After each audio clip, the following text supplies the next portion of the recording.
or 80 years old.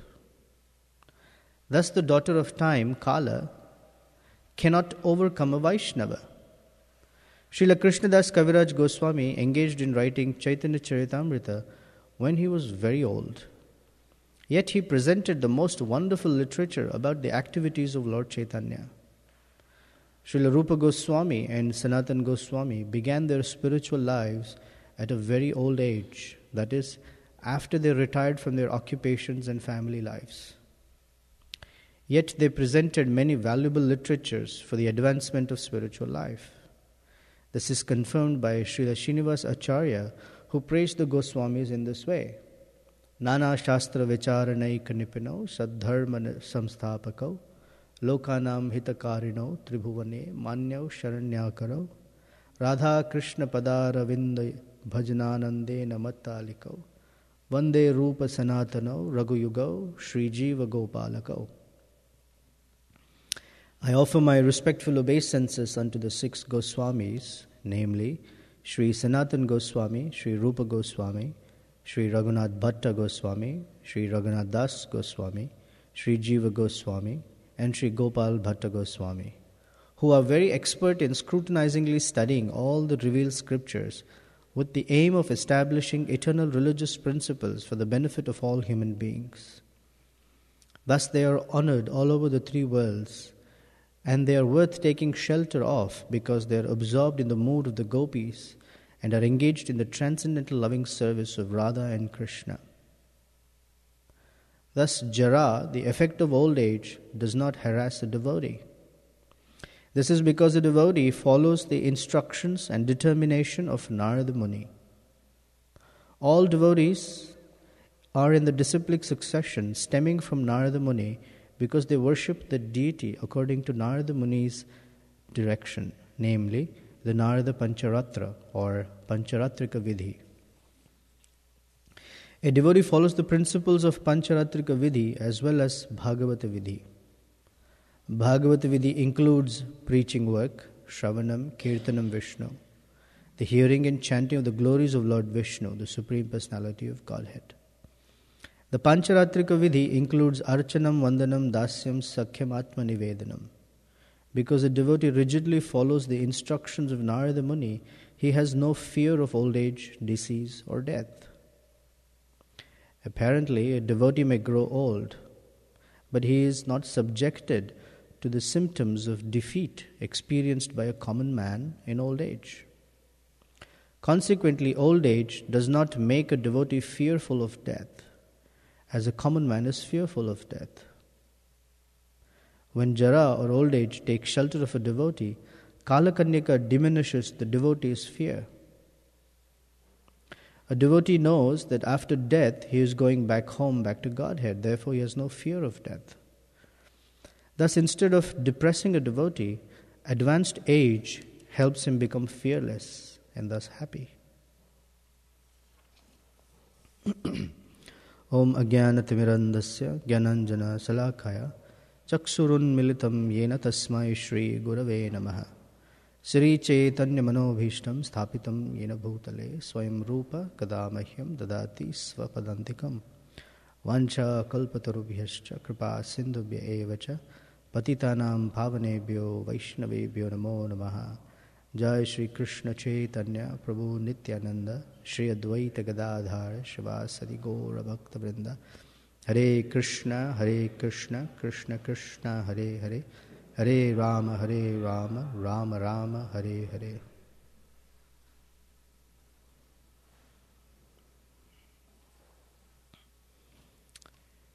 There are many wonderful couples.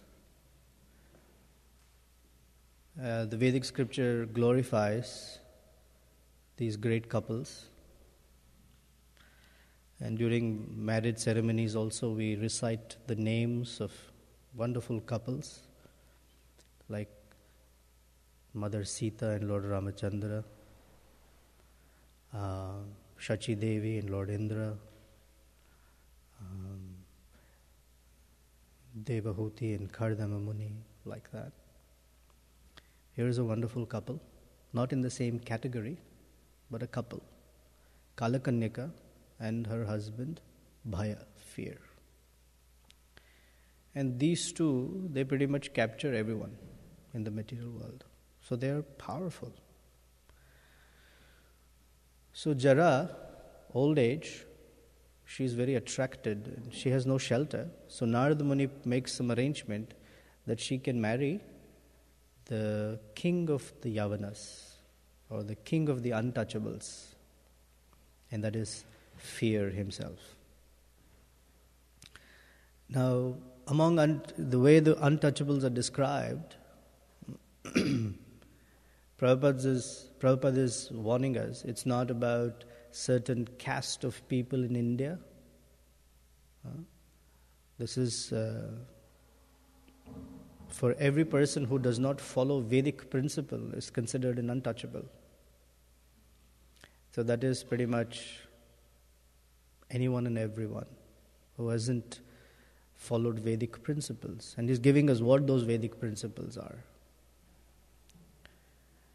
So the king of the untouchables means he's like the worst of the lot. Just as Hiranyakashipu was said, Asura Varya, you're the best of the demons. Here is the worst of the mlechas, or the best of the mlechas, if you want to say that way. That he's their king, is Bhaya. So no one wants old age, and along with old age comes fear. So these two, they conquer pretty much everyone in the world. Except those, that's the summary, except those who are followers of Narada Muni. So they need not worry about, or they need not fear Jara. Because Bhaya is her husband. Between them they work it out that devotee is not overcome by fear. He does not influence a devotee. Now, Mlecha. So first of all, Prabhupada describes what is the Vedic lifestyle. Vedic lifestyle is a lifestyle of seriousness. It's a lifestyle of responsibility. It is a lifestyle of gravity, great determination to achieve the goal of life. So basically a human being who's not interested in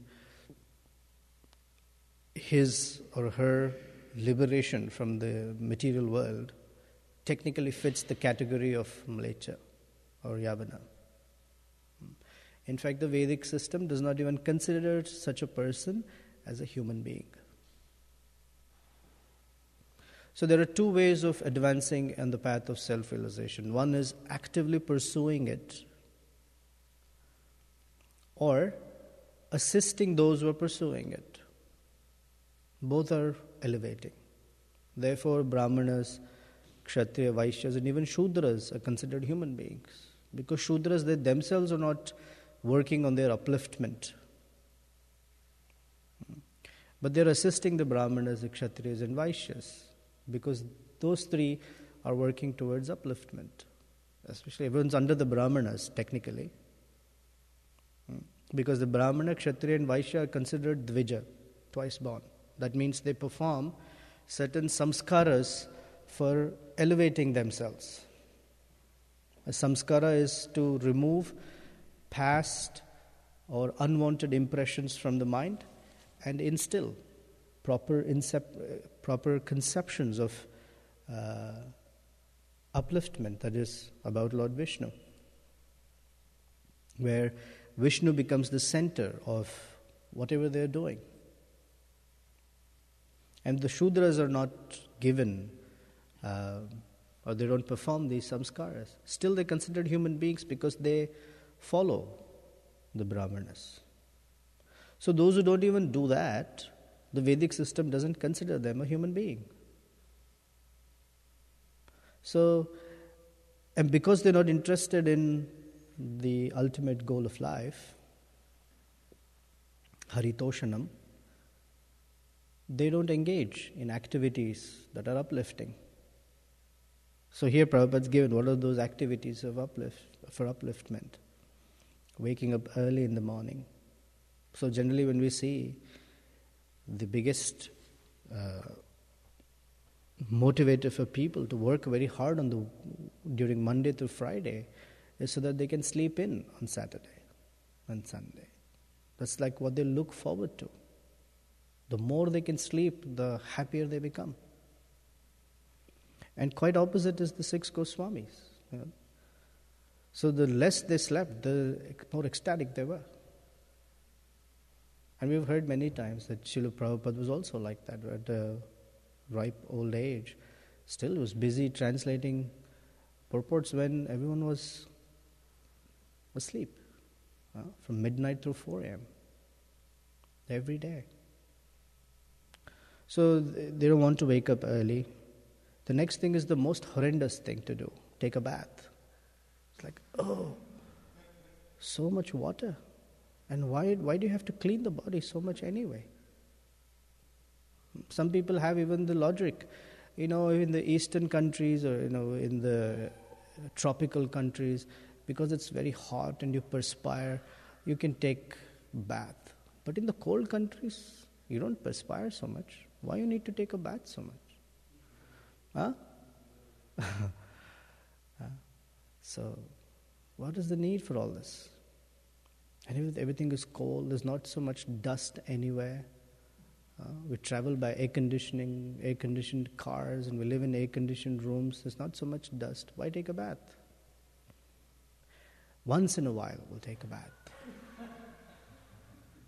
Once a week. I had one of my second bosses. He had 5 children. And he was describing how his Saturday went.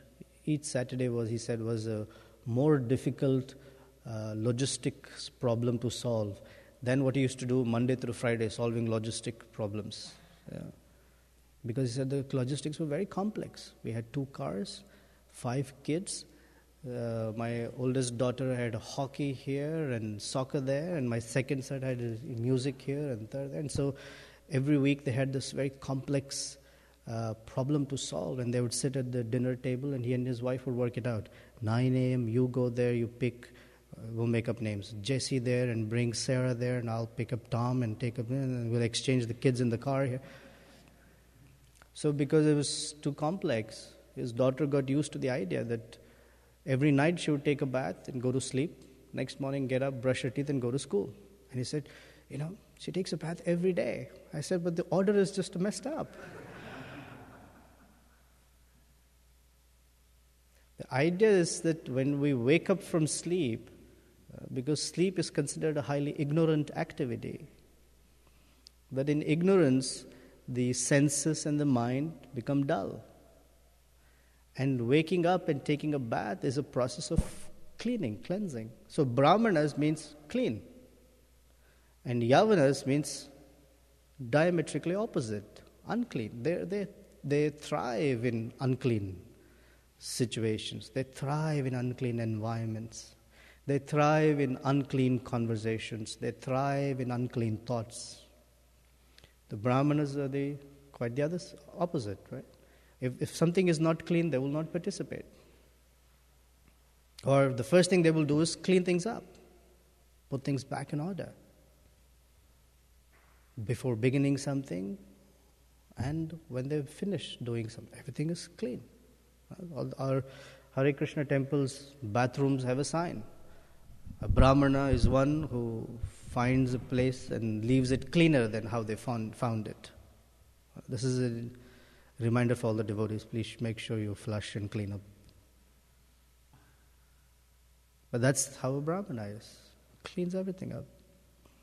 So this yavanas are those who don't take a bath. And then Prabhupada says, then according to Vedic principle, wake up early in the morning, take a bath, chant Hare Krishna, offer Mangala Arati, study Vedic literature, take prasad, engage in dressing and decorating the deities. So the morning is all in uplifting activities. Those who don't follow Vedic system do parts of these. The first thing they do is they wake up, and whether they brush their teeth or not, they have breakfast in bed. or tea or something, and this is not purifying. In Prabhupada's giving, it's not just that the morning is all right and the rest of the day anyone can do what they like. If one is a householder, then work according to their natures. Otherwise, go out and one must collect money for the temple expenditures. Important service. Or if one is a householder, one must work in accordance to prescribed duties. So the punchline is, in this way one should live a life of spiritual understanding. And this is the Vedic way of civilization. So, if by working hard, so one may be waking up in the morning, one may be chanting Hare Krishna, serving, but then there is this big chunk of time, one goes to work. And if one goes to work and forgets the purpose of life, forgets why they're working, forgets the purpose of how to purify themselves at the workplace, then all that they've done in the morning is really gone to waste. In the sense that next morning you have to start from ground zero again. Although any spiritual progress made shall never be vanquished, that is understandable. Still, on a day-to-day basis, it's like rebuilding ourselves. The idea is that human life is meant to be an accrual system. Each day we deposit a little spiritual credit, and the next day we add on to that credit and slowly build it from there. It does not mean we build a credit and during the day we completely destroy all of that and then start from point zero again, or even lower than that. Then it's forward one step, backward 3 steps. Forward 1 step, backward 3 steps. And before we notice something, we've actually gone back. Well, what is going on? I'm actually chanting Hare Krishna. I am coming for Mangala Arati. Well, there is the whole section of day that's not fitting well. So how we engage in our occupational duties is as important. And naturally it depends on the quality of our hearing and chanting. And if our occupational duty is not enhancing our interest in hearing and chanting, then those occupational duties are considered to be a complete waste of time. Dharma svanushtita pumsam vishvaksena kathasu yaha na utpadyadi ratim Shama eva hi kevalam. So Prabhupada is saying, don't think, warning us, one should not mistakenly think that these words refer to certain classes of men in other countries. So he's helping us, don't point your finger somewhere, it's here. There's no question of limitation according to nationalism. Anyone who doesn't follow, whether they're born in India or born anywhere, if they're not following Vedic principle, they're considered Yavanas.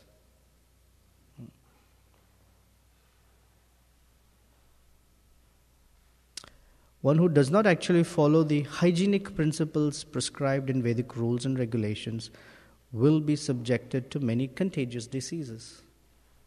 So disease not only afflicts the body, but first it afflicts the mind. So Vedic system of hygiene is not just keeping the body clean, it's also internally clean. It is about cultivating clean thoughts, clean considerations, clean aspirations. They're called durashaya, contaminated desires, contaminated aspirations. In fact, everything other than serving Krishna fits the bill for durashaya. For example, even helping the world and helping others is considered durashaya, if it is devoid of service to Krishna. Yesterday in our college program, I wrote on the board, bhakti equals devotional service. I also wrote equals devotion.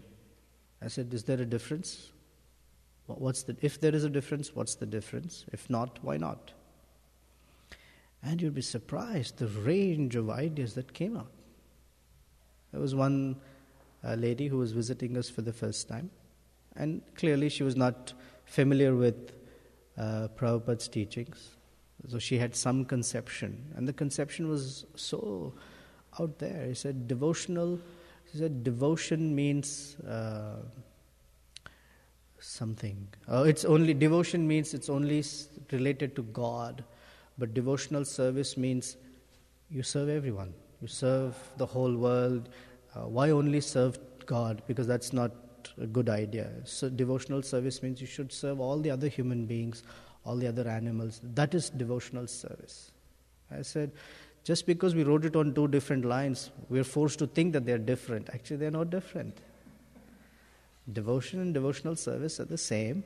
Prabhupada gave us devotional service as a definition, so we don't mistake it to be some, fancy armchair idea that you sit somewhere and just, are in this mental world. It is practical activity. Therefore, he gave us devotional service. But these two words are not really different.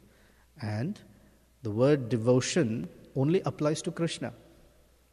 You cannot say, I'm a devotee of such and such demigod. It doesn't apply. In the 6th chapter of Bhagavad Gita, the very last verse, 47, in the verse Yoginam api sarvesham, Prabhupada analyzes the word bhakti cannot apply to any demigod. It only applies to a relationship between the jiva and Krishna. Because even the devatas, any demigod or even any so-called great person doesn't even so-called personality from this world that people think of as God or someone. Even demigods, this word does not apply because demigods themselves are emanations from Krishna. It's about the relationship between the source and the emanation. So it only applies to Krishna. It only applies to a living entity's relationship with Krishna. So the whole idea of Vedic system is keeping the body clean, keeping the mind clean, and naturally the intermediary is the words, proper speech. So the mind is cleansed by chanting of Hare Krishna, by living a regulated life, regulated, clean life. And the body is kept clean by bathing, putting on tilak, clean cloth, etc. And engaging the senses in the service of Krishna.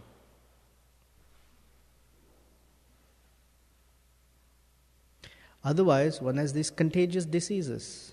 So, on the bodily level, contagious disease is clear because it manifests as, some skin eruptions or oozing sores or some other defects in the body. This organ won't work, that organ won't work, this organ is improper. It's all coming from improper living.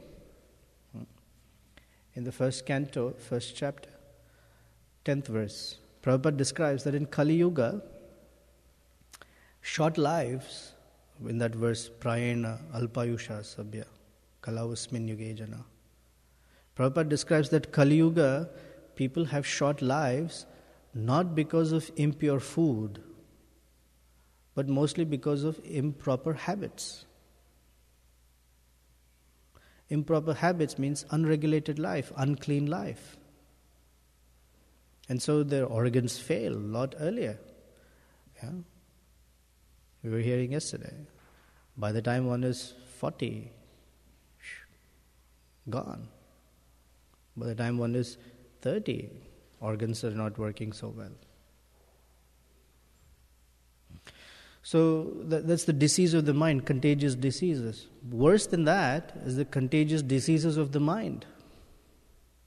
The contagious disease means that one has all these improper aspirations, materialism, fruitive mentality, speculative tendencies.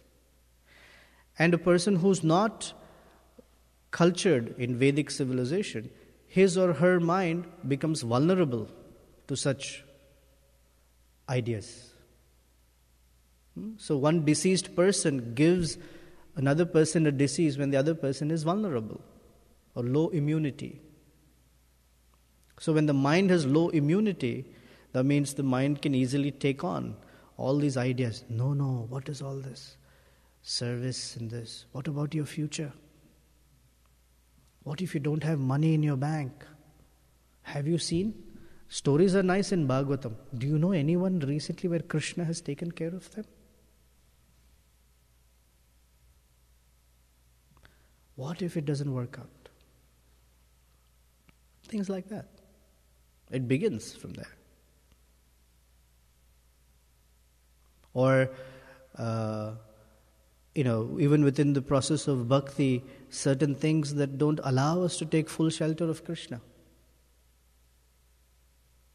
Because the mind becomes very vulnerable to such contagious diseases. So our immunity program is a very rigid, strict sadhana program. The other day I was with Avello and Ed. I can openly say we were talking about something. And some discussion ensued. I forget what one led to another.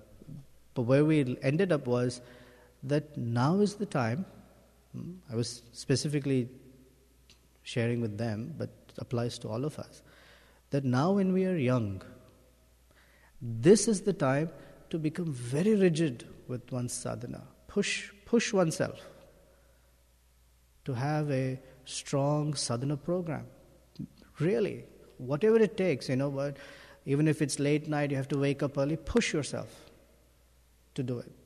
And find times to catch up with your sleep during the day. That's all right. Push, because if you make it a habit now, then when as the body ages, and anyway things, it still will become a habit. So better to do it now.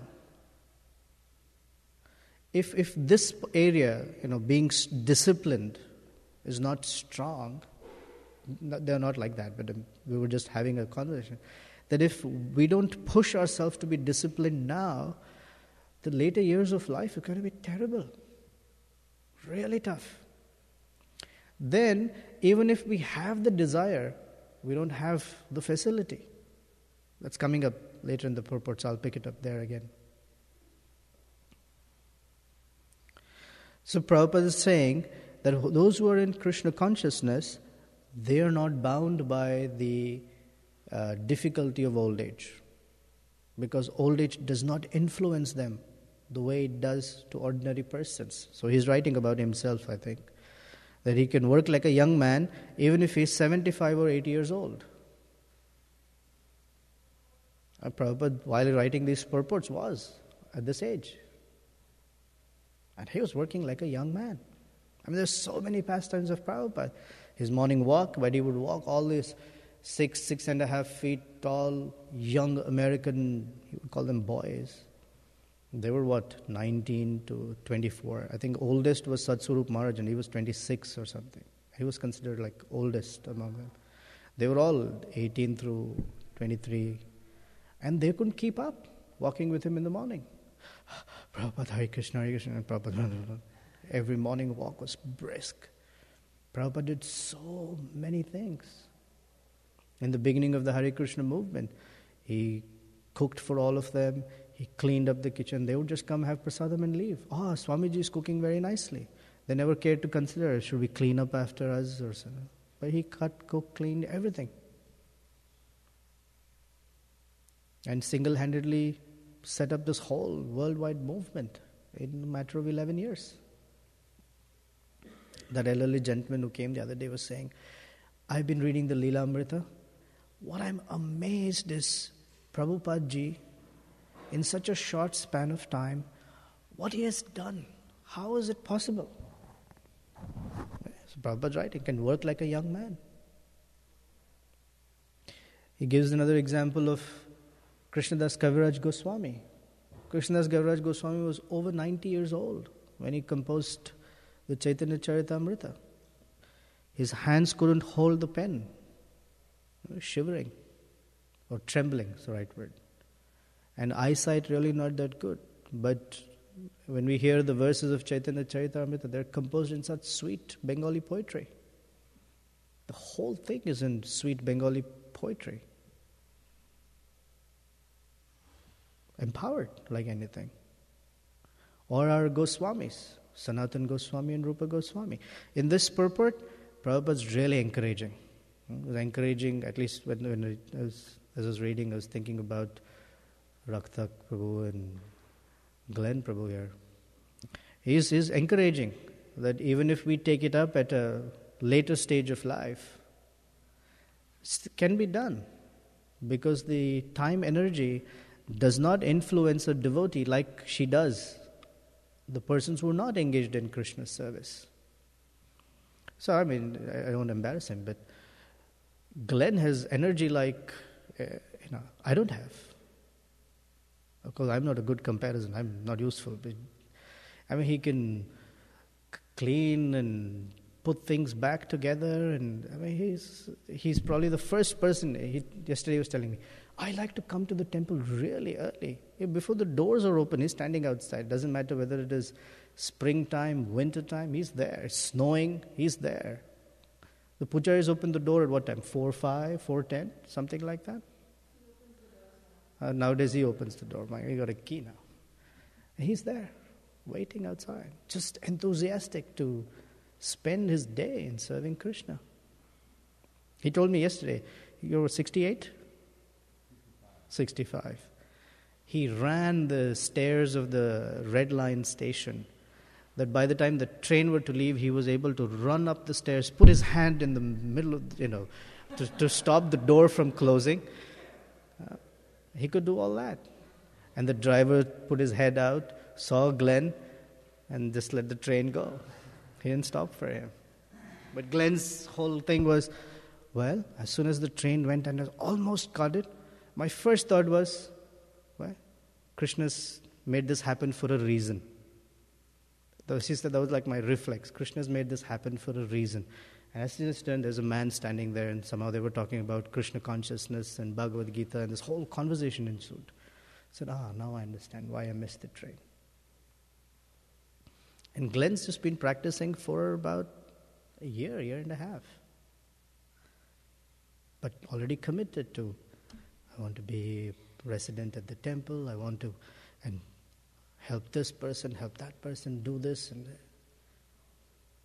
So much energy. Raktak, morning till evening.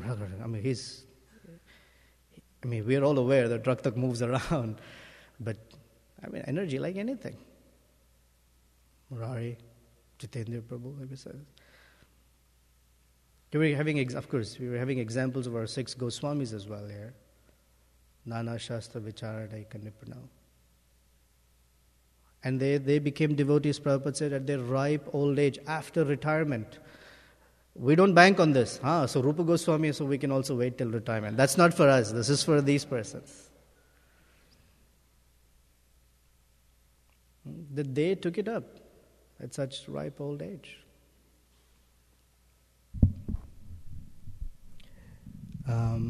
So the effect of old age does not harass a devotee. This is because the devotee follows the instructions and determination of Narada Muni. This is the key phrase here. When a devotee is determined to follow the instructions of Narada Muni or the instructions of a spiritual master, this is the key. The key is that when one is dedicated one's life to following the instructions of Guru, then old age does not inhibit anyone or such a person. So from Prabhupada's life, Prabhupada said, always, for me, fulfilling Srila Bhakti Siddhanta's instruction was the ultimate thing. And we've heard even that it was not even an instruction, it was suggestion. They hadn't even met each other. That was the first meeting. Prabhupada had barely offered his obeisances to Bhakti Siddhanta, and he was about to sit down when he said, "You're a young man. You can speak English, why don't you take messages to the Western world?" Like, and there were only 3 such conversations. The next conversation was, you're a young man, you know how to speak English, why don't you take? And in 1933, just before Bhaktisiddhanta's passing, Srila Prabhupada had written a letter. I am a grahastha, I really cannot do anything for you. Look at your sannyasi, brahmachari disciples, they're doing so much service for you. Is there anything I can do for you? And this was one of the final letters Bhaktisiddhanta wrote. By the time Prabhupada received this letter, Bhaktisiddhanta, I think, had almost passed away. And the letter was, go to the Western countries and preach. Okay, 3 times. This is a firm instruction for me. He took it like that. And spent years and years and years trying to fulfill that instruction. Never gave up. Even 40 years later, he didn't say, all right, I tried. Somehow instruction hasn't manifested. Maybe it's not Krishna's will. No. His enthusiasm that fixed in that determination of instruction was so severe that at the age of 69, or just about 70, when it manifested, he jumped at it. So there are 2 systems. One is called the Pancharatrika Vidhi, and the other is called the Bhagavata Vidhi. So the 9 processes of devotional service, Shravanam, Kirtanam, Vishnu Smaranam, Archanam, Vandanam, like that. They're split like this, Prabhupada describes. Shravanam, Kirtanam, Vishnu. The hearing and chanting of the glories of Vishnu are the Bhagavata Vidhi. And the Pancharatrika Vidhi are the other pieces here. Includes Archanam, Vandanam, Dasyam, Sakhyam, Atmanivedanam. And both are helpful, both are necessary. The Bhagavata Vidhi supersedes the Pancharatrika Vidhi. That means one who can dedicate himself to hearing and chanting, the other things are not required. For most persons, that's not possible. So both are there. The Pancharatrika Vidhi puts a person into a track of discipline, puts a person into a track of personalism, puts a person into a track of being regulated and uplifted and purified.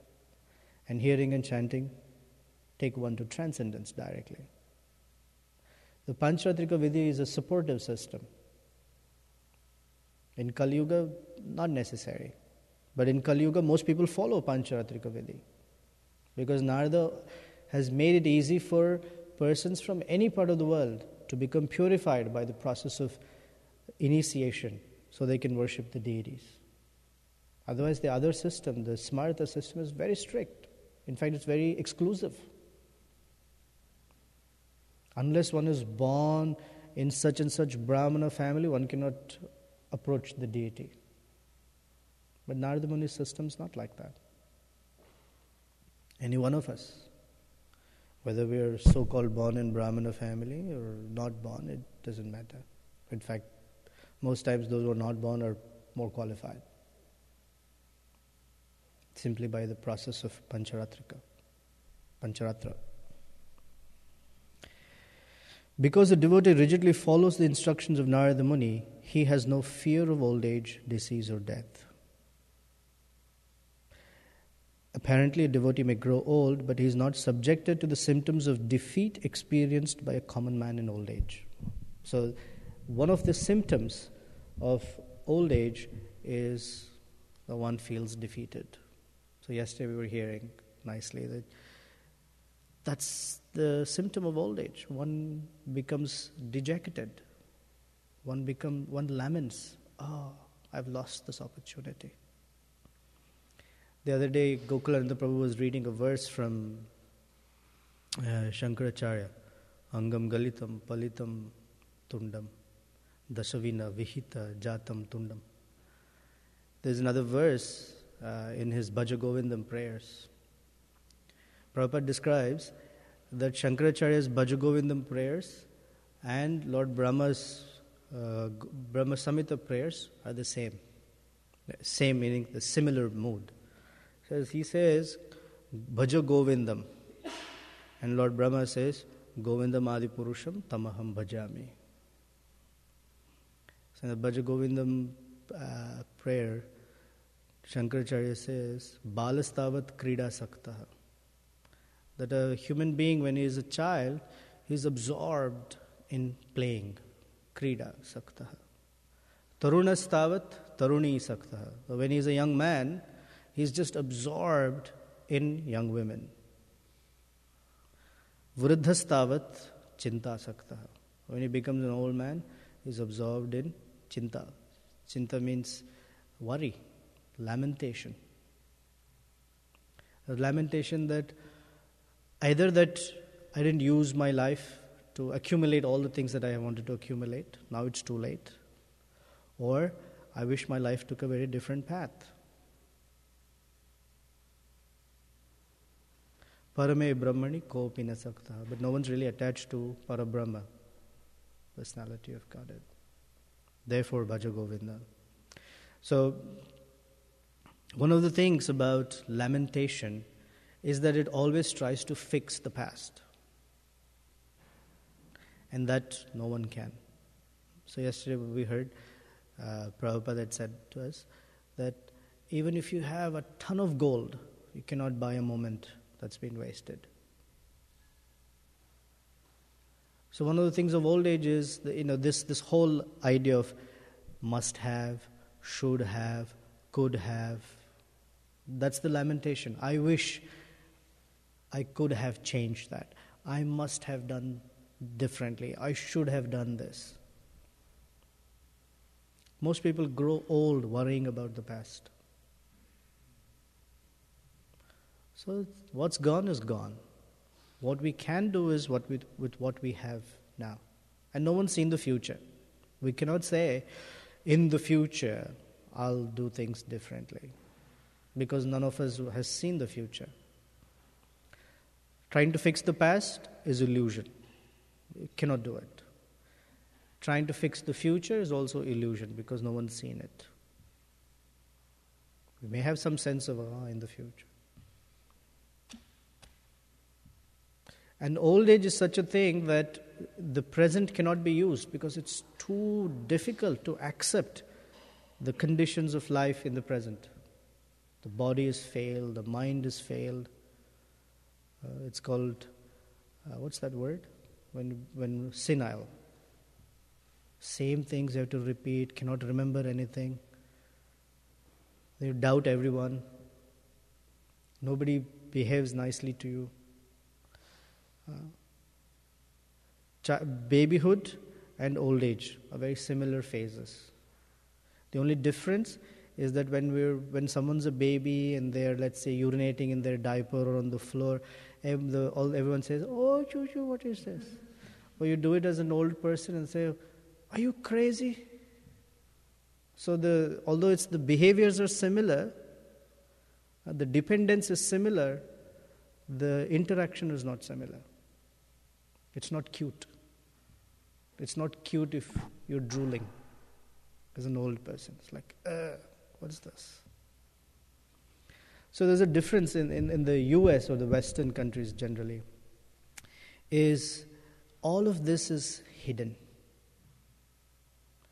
In the Vedic civilization, all of this is starkly in front of us. Like one of the reasons, at least I've come to appreciate, that in one's house, one has grandparents. Of course, there's a responsibility.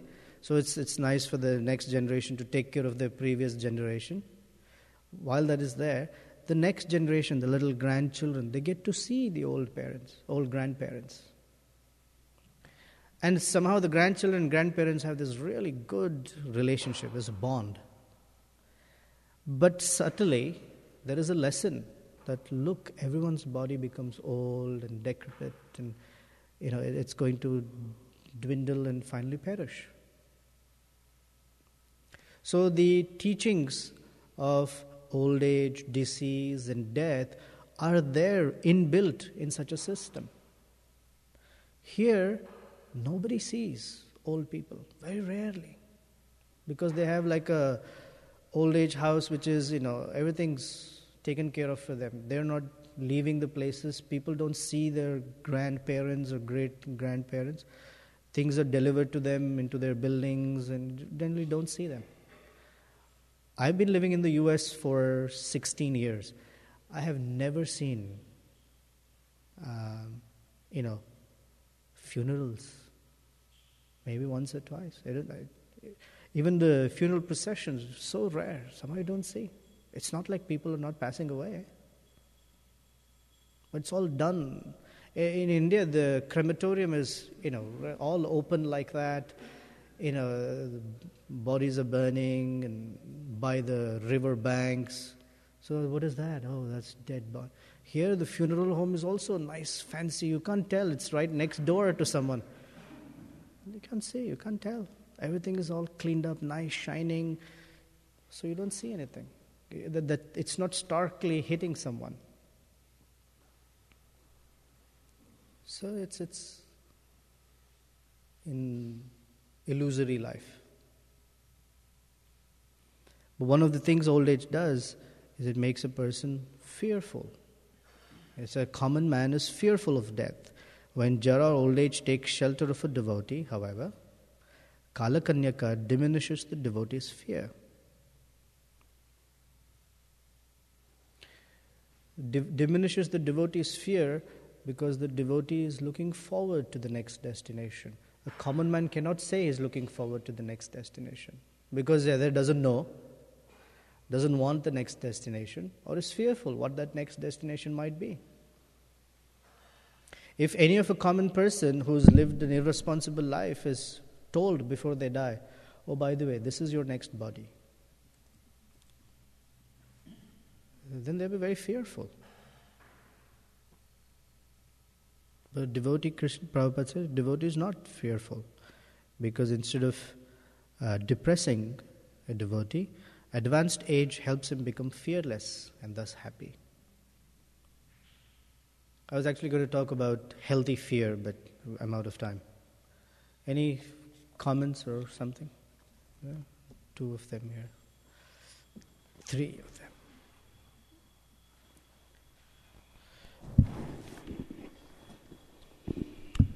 I think this is a very valid question for the International Society for Krishna Consciousness in general, based on the vision that Srila Prabhupada has of what it will look like in the future. Mostly, and I am not the representative of the whole of International Society, no. We'll try my best. Yeah, but you can give some insight. So, I think I know one answer, but I'd like to hear more. Right now, in the verse or the purport today, we were hearing about Srila Prabhupada discussing 2 seemingly distinct kinds of lifestyles: temple lifestyle and household lifestyle. That's the way he expressed it. So, and you're fixed in one kind of discipline. Either you're fixed in your discipline of your occupation, or you're fixed in the discipline of caring for the temple, or serving the spiritual master kind of thing. Vedic paradigm. So, I think this is a transitional phase in the development of the community of Iskcon, but we find ourselves in both.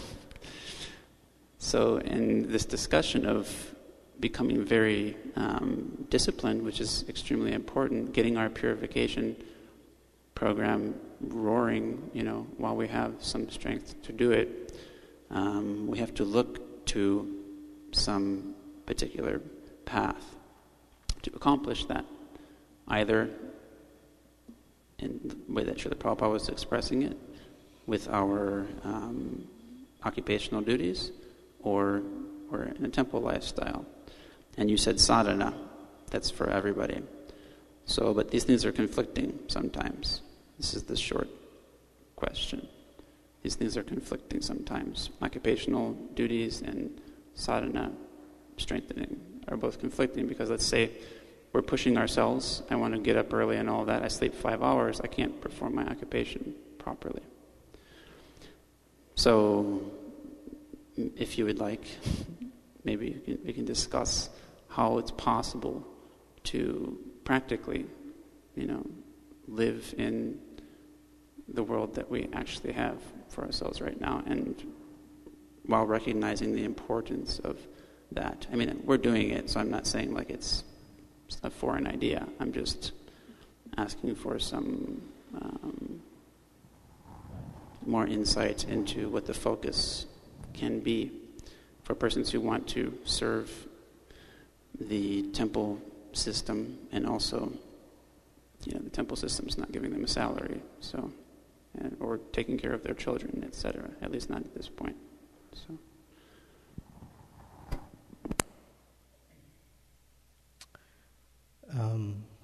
I did not pick up from the purport that Prabhupada was talking of temple life versus grahastha life or household life.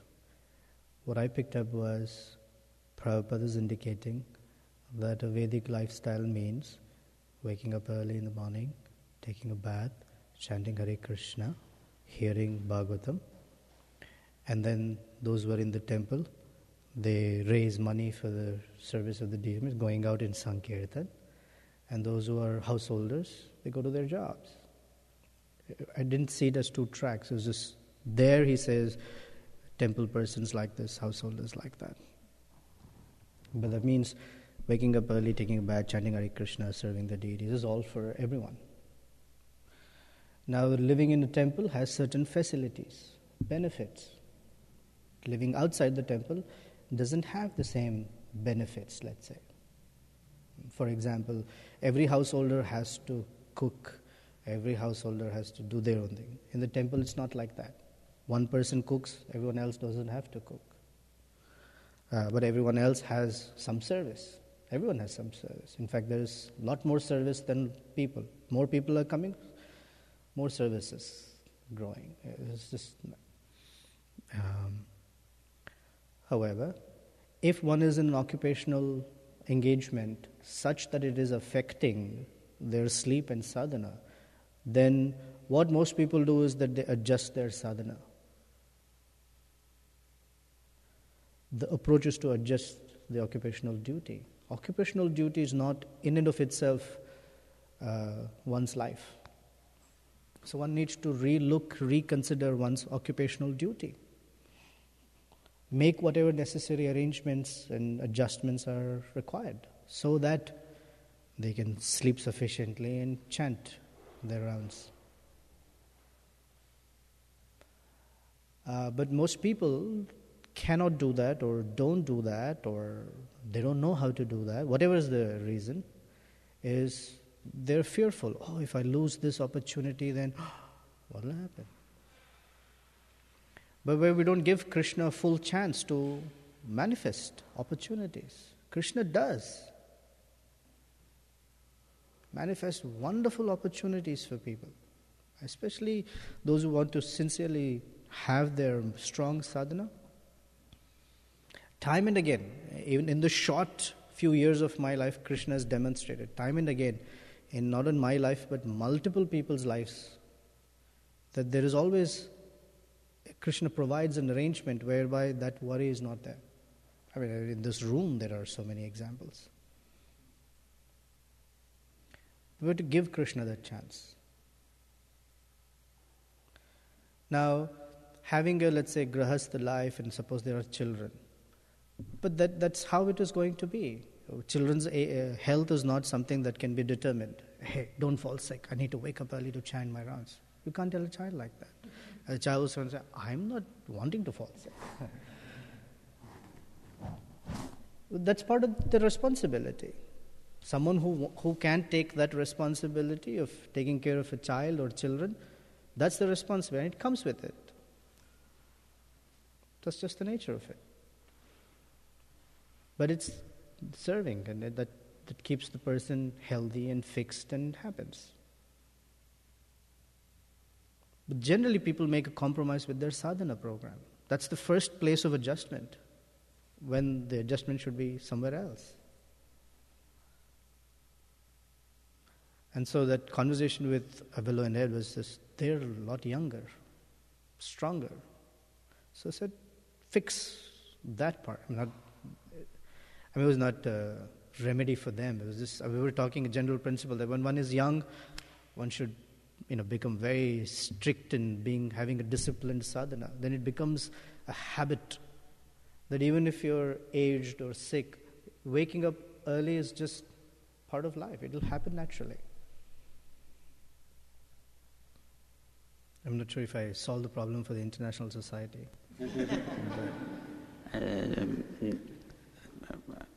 Either way, it doesn't matter. Thank you for clarifying. Not two distinct things necessarily, except that there's this particular discipline for each outside of regular sadhana activities. When the quote-unquote discipline of a householder interferes with the sadhana program, then it's no longer in that category. So that's the thing that has to be somehow or other kept at the forefront. That's what I wanted to clarify. Or that's what came out of it for me, so thank you very much. There is definitely a benefit of having a temple-centric life. Those of us who are living in the temple or connected to the temple, if we somehow make it to Mangal Arati, drag our feet or knocked on the head, somehow we make it to Mangal Arati. Don't have to worry about chanting. They're all just taken care of, one after the other. By the time it is 8:30, chanting is done, Bhagavatam hearing is done, Mangal Arati is taken care of. But if that's not there, then it's like, today's, then you see people with their hands in their bead bag walking throughout the day, here and there, their hand is in the bead bag. It's like Kirtaniya Sada is a favorite one. Somehow, 10 o'clock, 11 o'clock, in the last final round.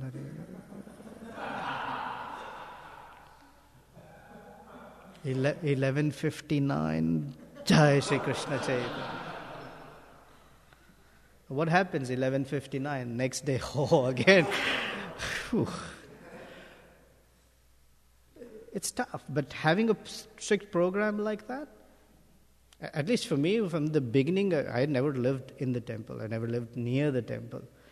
But my gosh, it was drilled into my head so strongly. Wake up early, wake up early, wake up early, wake up early. Totally sidetracked. Today is supposed to be Iskcon, but what the heck. Radharaman Prabhu is not here, so I think we're forgiven. So I'll narrate something. You would like Iskcon? Jai Jagannath Prabhu? Really? Come on.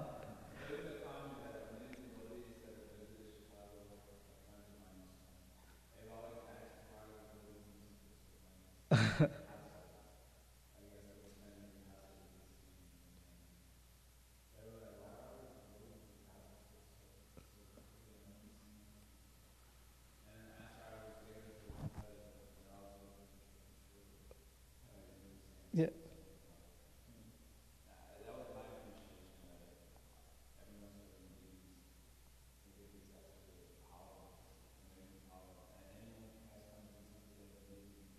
Yeah.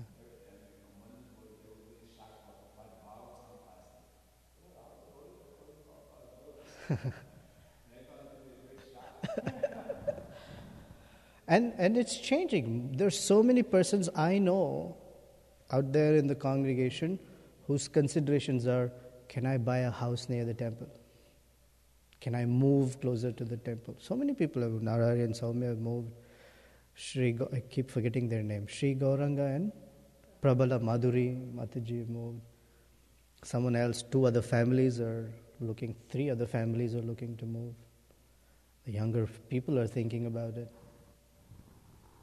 Anyway, I can't say it too much, but Rasika Manjari, she had her hand pressed up. Will I be forgiven for not doing Ishtagoshti? Although there was something I wanted to say. Right? If 3 things. Oh. One, if it's okay, I'd like to comment on the conversation that just happened. Sure. And then 1 reflection, and then 1 question. So, on this conversation, I've recently quit my occupational duty, at least from a work perspective. But one thing I wanted to share is like the challenges that one would face there. It's the same challenges Krishna will put in whatever other situation we take up. Even whether you're on the altar, you're with the devotees 24/7, it's the same challenges, and we have to be really prepared for facing that. It's not that we are shutting down a set of challenges because we're trying to make something easier. We're just trying to serve deeper, but facing those challenges at the same time. So, if the factor is external, then yes, shifting a circumstance helps. But when the factors are internal, the circumstance is not going to make a difference. Good point. The second thing I wanted to share, just more for myself, I'm not saying to anybody, and also to share with you what I'm thinking on this point of us being so fortunate to have so much opportunity for absorption with the deities, with the devotees, and our sadhana program, the whole big morning piece. And Soumya and I were talking about this yesterday, like we can be with the deities 24/7, even if we are, or doing direct devotional service, chanting rounds, but if our absorption is not in that, those activities are kind of pointless, absolutely pointless. So part of it is because we are seeing certain things, and we were having a discussion and saying, like, Maya's following us everywhere. Even if you're on the altar, she's right there with us. It's a matter of where we are putting our absorption. So that's my reflection. And then my question is, on this point of, you're specifically focusing on old age because that's the context of the purports, but in general, often we hear, devotees have this capacity, and that devotee has this capacity, or we claim to have, that is my capacity and I can't push it, or whatever. We set these limitations for ourselves, but at the same time it's almost like if we want, those don't exist. Not artificially, but they really don't exist. It's a matter of us wanting it and the strength of our sadhana. So is that really true? Are there really certain limitations? Are those true claims, or eventually on a really high platform they are null? There are certain limitations which are true limitations. For example, if you ask Prahlad Narasimha to manage the temple, it's not in his capacity. It's a true limitation. Perhaps he'll do a better job, I don't know, but it's a limitation. Physical limitation, mental limitation. Or we ask, I don't mean to pick on you, but I hope you don't mind. If you ask Glenn, just sweep and mop the entire 4 floors by 10 o'clock today or something, it's just not in one's capacity. So certain limitations exist. They're there. It's just the nature of having a body. And certain limitations we believe exist, which may not be there. So it's a mixture. For example, one of the limitations that people think that they have is that they don't have time. I don't have time. That's a perceived limitation. Because someone else can help them adjust things in such a way that so much time opens up. Like we all, before we chanted 16 rounds, our days were full. I never knew how to fit in 16 rounds. I thought you got to quit your job or do something. But little by little, 16 rounds, studying of Prabhupada's books, plus services, plus 8 hours of work, plus things happen. So some are perceived, some are real. Now in some cases, it's not just physical, but there's also the mental. Mentally, certain persons are limited. Certain persons also mentally perceive limitations. So it's important that each person is understood according to their physical and mental capacity. Some cases it's perceived and that needs to be removed. In some cases it's genuinely mental capacity, it's not there. But to chant Hare Krishna, these are not required. You don't need a strong body to chant Hare Krishna. or you don't need a strong body to hear Krishna Katha. If it's there, then that's great. It allows, it facilitates. But even at the point of death, one can hear or chant. So I don't think we can draw a line that says limitations don't exist. Some exist, some are truly existing, some are not. Now at the examples given in the purport of the 6 Goswamis, Krishnadas Kaviraj Goswami, Srila Prabhupada, they're like that. Exceptional depending upon, and each of us can become exceptional as well. It comes to the determination of following the spiritual master's instruction. Okay, that means there is no limitation. There is. Each person has their path, and what was true yesterday might not be true today, and what is true today might not be true tomorrow. It all depends on where, like you said, Maya is there even on the altar. That depends on where our attention is. Like that. Depending on where our attention is what pushes us forward or pulls us backward. Is the inside, if one has the determination, I want to dedicate my life to serving Krishna, then even there are real limitations. Krishna then brings in the additional elements of moving us beyond those limitations. Otherwise, limitations they're there, genuinely there. You want to add to this? Yeah, there's the mic. If you can turn it on. 2 minutes only. Thing is... 2 minutes? Yeah, that is... if you see the life of Raghunath Das Goswami, then sometimes he was not able to get sleep at all. Even couple hours he was sleeping, or 1 hour, some days even he was not able to sleep at all. And he was so engaged in devotional service. Mainly he was wrapped in studying this Goswami literatures and what is that, Bhagavatam. He used to read Bhagavatam for Lord Chaitanya Mahaprabhu. And then he used to narrate everything, whatever he experienced, he had with him, Lord, with Goswamis. And sometimes he was not able to get sleep at all. I think the most stark for Raghunath Das Goswami is that he had a vow to offer 2,000 obeisances in a day. Yeah, that's right. Once he offered an obeisance at a ripe old age, he couldn't get up on his own. Someone had to pick him up. They would say, Babaji, please don't do this. They would pick him up. As soon as they would turn, he would offer his obeisances again. Anyway. Even if you don't understand it, just talking about Raghunath Das Goswami is nice. Even if I don't understand it. Luke and Kirti Mataji.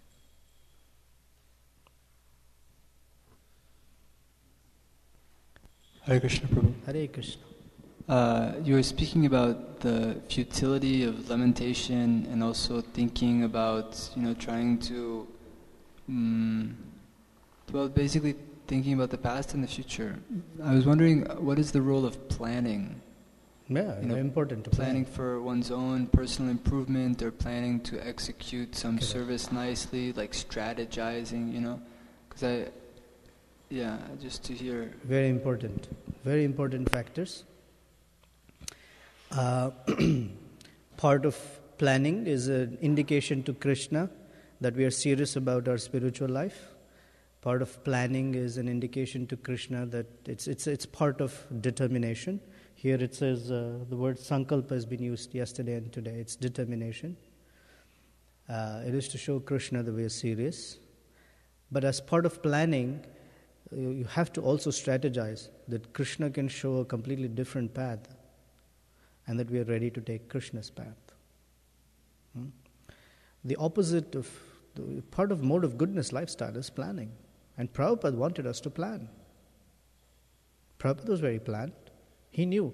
I heard recently that Prabhupada knew before he took up writing Bhagavatam how many because we all know there are 12 cantos, but how many volumes within each canto, how many color pictures within each volume. He had all of that planned out before he wrote. Our Goswamis were all planned out. Bhaktivinoda Thakur was extremely planned out. Bhakti Siddhartha was like that. Prabhupada had a whole plan of 108 temples. There was none. And his business card said, worldwide movement. And someone asked him, how many centers do you have? Right now only one. Only time is separating us. Very planned. So planning is important. At the same time, I heard this, it says, how to make Krishna laugh. You tell him your plans. So Krishna may have different plans. So the dexterity of a devotee is to adjust to Krishna's plan. At the same time, we offer our plans and we offer it to Krishna. This is our tiny view of how things would like to serve you. If you accept it, then please give us the strength to follow it. Without your mercy, nothing happens. Planning a festival has to be planned. So that it invokes Krishna's mercy. My devotees are really thinking about this. Is nice. I want to help them. Now, when we say na shochati na kankshati, Prabhupada described in a morning walk in Melbourne that there are two kinds of shochati and kankshati, especially kankshati, worrying about the future. He said the material sort of worry should stop. But a pure devotee has a lot of anxiety about serving Krishna. That is devotional life. So it's not that when one becomes liberated, that one has absolutely no anxiety. Prabhupada said there is the real anxiety is there. Real anxiety of serving Krishna. What can I do? How can I improve? What is it that I can do? And he gives the example of Mother Yashoda. He says, Mother Yashoda, she's constantly in anxiety. Is he playing? Is he full of dirt? Is he getting bruises? Has he eaten his lunch?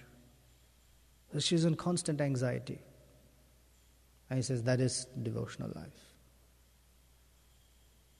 But anxiety that restricts us to body and mind is material. And that is not uplifting because it's not within our purview to change it. In the sense that unless Krishna intervenes to change it, it's not within our purview. We're forced by material energy. So why lament of what's gone? Can't do anything about it. Can improve, can learn from it. The only lesson from the past is to learn from what to do, what not to do, but cannot change the past. Like Rasika Manju was saying, the same set of challenges will show up, whether this life, worldly life or temple life. Yeah, in temple life is a little bit more difficult because you could tell your colleague or boss, go to hell. Can't tell that to a devotee. So same set of challenges will definitely come. But to learn from the past is better. Mataji, completely short. My authorities, Radharaman Prabhu, were very upset. Hare Krishna Prabhu, I had a comment and then there was a question from the internet. The comment that I had was that you were speaking about Srila Prabhupada and about old age, and you were glorifying his determination and how he did so much.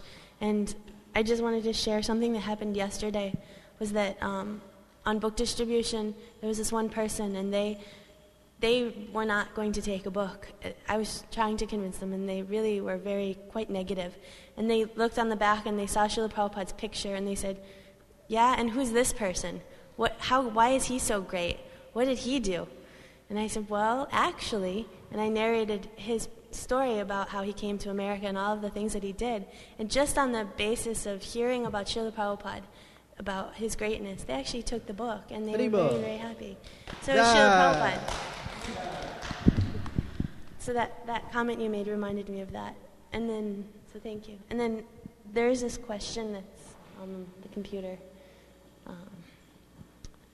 It says, it's from someone that's entitled KRS0731, I don't know who it is.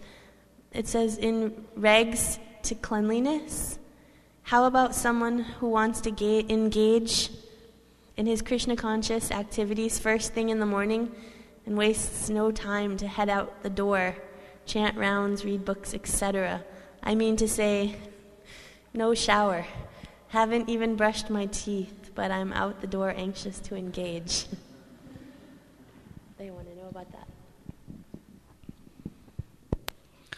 Om apavitra pavitrova sarvavastangatopeva yasmaret pundari kaksham sa bahya abhyantara suchihe. That and the second verse of Shikshashtakam,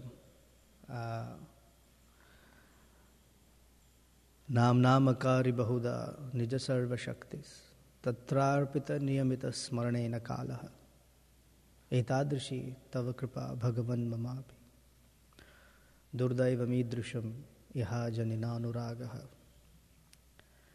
So chanting of Krishna's name is not limited to rules and regulations or limited by rules and regulations. So can one chant Krishna's name early in the morning, heading out the door, no brushing, no showering? Yeah, possible. But we are followers of Rupa Goswami. That's important. And Rupa Goswami, although on that platform, still gave us method to follow. And the method he gave us to follow is to wake up early, take a bath, brush our teeth. In reverse order. First brush our teeth, then take a bath. And then chant Hare Krishna. Because Vaidhi sadhana bhakti is what Rupa Goswami asked us to follow. We're not at the platform. Our realization of Krishna's holy name is not at that level. So we wake up, brush our teeth, take a bath, and chant, because this is the method Rupa Goswami has given us. And by this, we are empowered by Rupa Goswami to be able to go from Vaidhi sadhana bhakti to Raga sadhana bhakti. Therefore, we follow proper methods. Now, if someone is deceased or in the hospital, then what to do? Then you can chant Hare Krishna, because chanting Hare Krishna is more important. But if one is healthy, and so we follow proper rules and regulations of Vaidhi sadhana bhakti. Is that okay? KRS 0319?